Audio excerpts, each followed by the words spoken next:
దేవునికి మహిమ కలుగును గాక. దేవాతి దేవుడు మనతో కొన్ని మాటలు మాట్లాడుచుండగా మన వాక్యం వినేవారిగా ఉందామండి. దినవృత్తాంతముల గ్రంథము, మొదటి దినవృత్తాంతుల గ్రంథము 28వ అధ్యాయము 9వ వచనం అండి. ఇక్కడ దేవాతి దేవుడు దావీదు గారు తన కుమారుడైన సొలొమోనుకి మరి దేవుని గురించి తెలియచేస్తూ ఉన్నాడు. ఇక్కడ దేవుడు దావీదుతో మాటిచ్చాడు, ఇదిగో నీ నడుమున పుట్టిన నీ కుమారుడు నాకు మందిరం కడతాడు, నువ్వు మందిరము కట్టొద్దు, ఎందుకంటే నీ చేతులు రక్తముతో నిండి ఉన్నాయి అని దేవుడు దావీదుతో చెప్పినప్పుడు దావీదు మందిరము కడతం మానేసి మరి దేవుని చిత్తానికే అప్పగిస్తూ ఉంటాడు. కానీ ఇక్కడ దేవతి దేవుడు మరి సొలొమోనుతో తన తండ్రి అయిన దావీదు చెప్తూ ఉన్నాడు. ఏం చెప్తున్నాడు?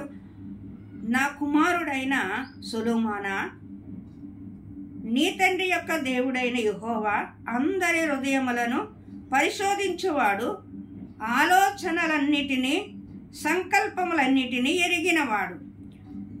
నీవు ఆయనను తెలుసుకుని నీ హృదయపూర్వకంగా నీ మనస్సుపూర్వకంగా ఆయనను సేవించిన ఎడల ఆయన నీకు ప్రత్యక్షమవును,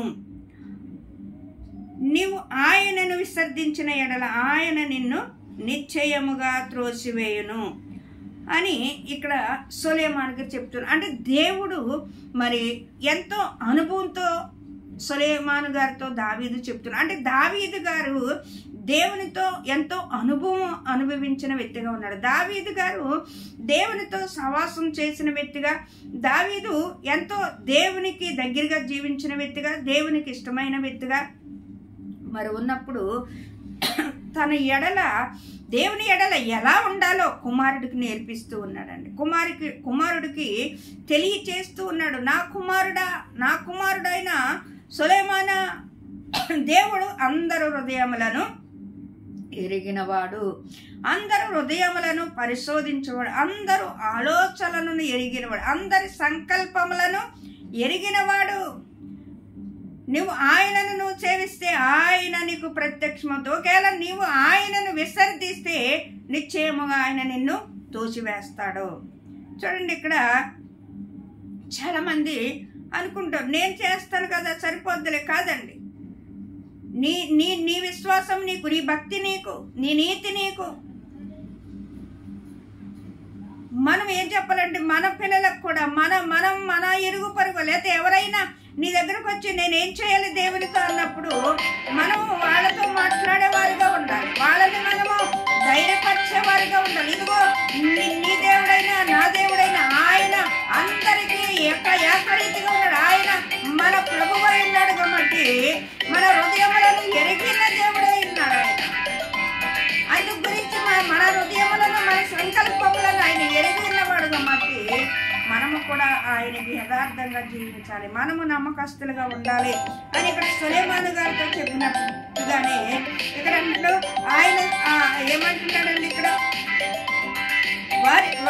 యెహోవా అందరి హృదయములను పరిశోధించువాడు, ఆలోచనలన్నిటినీ సంకల్పములన్నిటినీ ఎరిగినవాడు. ఆలోచనలు ఎరిగిన, నీవేం ఆలోచించుకుంటావో నీ ఆలోచనలన్నీ ఆయనకు తెలుసు.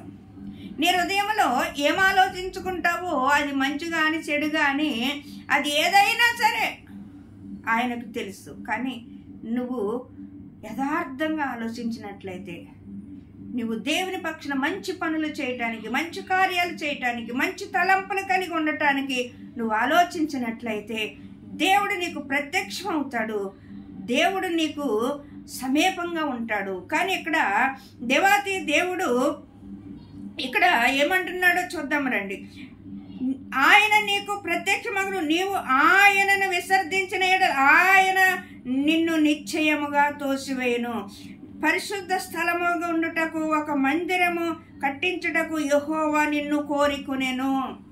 చూడండి, మందిరం అంటే మన హృదయం అండి. మందిరం అప్పుడు సొలొమోను మరి మందిరం కట్టాడు, ఇప్పుడు ఆ మందిరంనే మన హృదయముగా దేవుడు మలుసుకున్నాడు. నీ దేహమే దేవుని ఆలయమై ఉన్నది.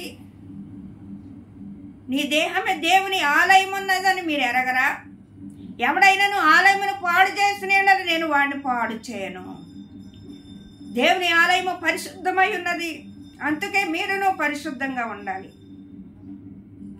మనం దేవుని మందిరమై ఉన్నామండి. దేవుడు ఆలయం ఉన్నాం. దేవుడు నిత్యము ఎక్కడో లేడండి, నీ హృదయంలోనే ఉన్నాడు, నా హృదయంలోనే ఉన్నాడు.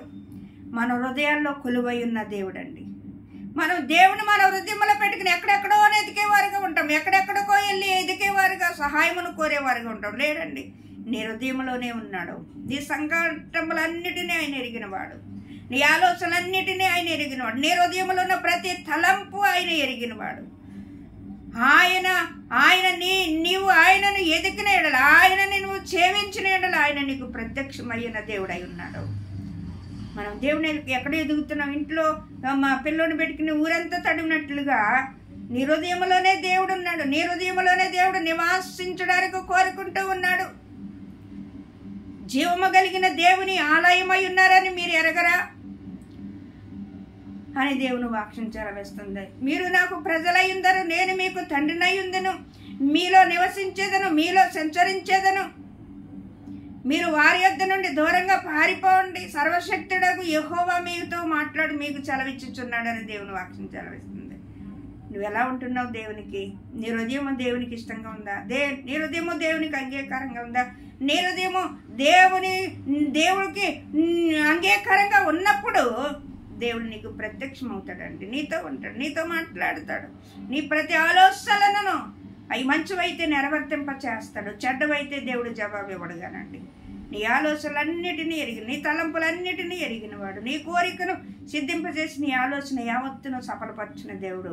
ఇక్కడ మరి దావీదును కోరుకోలేదండి, సొలొమోనును కోరుకున్నాడు మందిరం కట్టడానికి. అందుకనే అంటున్నాడు, దేవుడు నిన్ను కోరుకున్నాడు, నన్ను కోరుకోలేదు. నేను దేవునికి ఇష్టడనే, కానీ దేవుడికి నేను అంగీకారంగా ఉన్నాను, కానీ మందిరము కట్టడానికి నిన్ను కోరుకున్నాడు. నువ్వు ఆ మందిరము కట్టాలంటే దేవునికి ఇష్టంగా నువ్వు జీవించాలి, నువ్వు ఇష్టంగా జీవించాలి. అదే అధ్యాయములు ఇక్కడ ఏమంటున్నాడు చూద్దామండి. ఇక్కడ అంటున్నాడు కదా, నీ దేవుడైన యెహోవా నీకు ముందుగా నీకు తోడుగా ఉన్నాడు. యెహోవా మందిరపు సేవను గూర్చియు పని చేయుటకు నీవు ముగించు వరకు ఆయన నిన్ను ఎంత మాత్రమును విడవక నీకు తోడై ఉన్నాడు.